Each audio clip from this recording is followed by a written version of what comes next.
Karibu Ekms News, chanzo chako cha kuaminika cha habari kutoka eneo la Maziwa Makuu.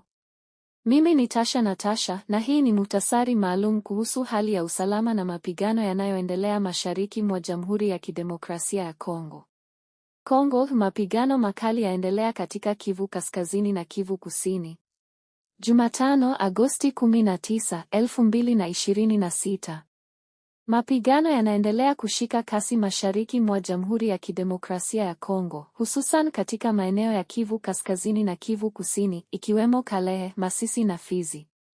Taarifa tunazopokea zinaonyesha kwamba katika siku za hivi karibuni kumekuwa na mapigano makali kati ya Alliance Fleuve Congo M23 na vikosi vinavyounga mkono serikali ya Kinshasa. Kwa maelezo zaidi kuhusu hali ya mapigano na maendeleo ya hivi karibuni kutoka eneo hilo, sasa tumuunganishe mtangazaji wetu James Mashagali, aliye mashariki.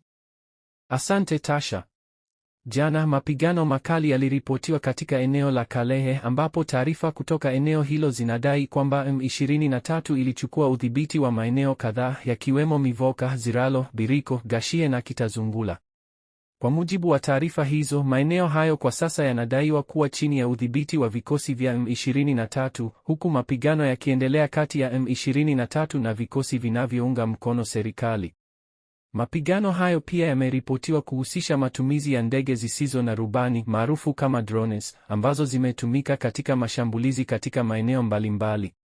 Masisi. Katika eneo la Masisi, mapigano makali pia yaliripotiwa katika maeneo ya Remeka ambako taarifa zinadai kwamba M23 ilishambulia na kuharibu baadhi ya ngome zinazohusishwa na FDLR, kundi la wanamgambo wa Kihutu linalohusishwa na wapiganaji waliokimbilia nchini Kongo baada ya kushindwa nchini Rwanda.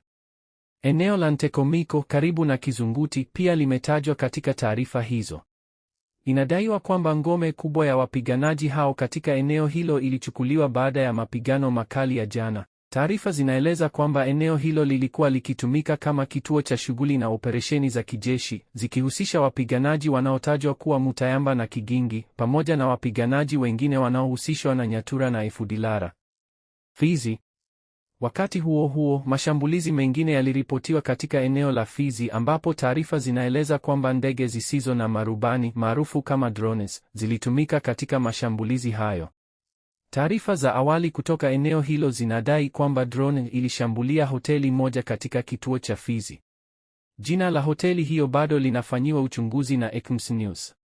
Kwa mujibu wa taarifa tunazopokea, wanajeshi wa serikali ya Kongo pamoja na wanajeshi wa Burundi walikuwa katika mkutano ndani ya hoteli hiyo, pamoja na majeshi yanayodaiwa kuwa mamluki wa kigeni waliokuwa wamefikia hapo. Taarifa za awali zinadai kwamba baadhi ya wanajeshi waliuawa na wengine kujeruhiwa katika shambulio hilo. Baadhi ya waliojeruhiwa wanadaiwa kuhamishiwa Bujumbura, Burundi, kwa ajili ya matibabu na huduma za dharura. Hata hivyo, Ekms News bado haijathibitisha kwa kujitegemea idadi kamili ya waliouawa au kujeruhiwa, wala utambulisho wa waliokuwa katika hoteli hiyo wakati wa shambulio. Tunaendelea kufuatilia vyanzo vyetu vilivyo katika eneo hilo na tutawapa taarifa mpya pindi taarifa zaidi zitakapopatikana na kuthibitishwa. Ekms News itaendelea kufuatilia hali ya mapigano katika Kalehe, Masisi na Fizi na kuwafikishia maendeleo mapya kutoka mashariki mwa Kongo. Mimi ni mtangazaji wenu James Mashagali.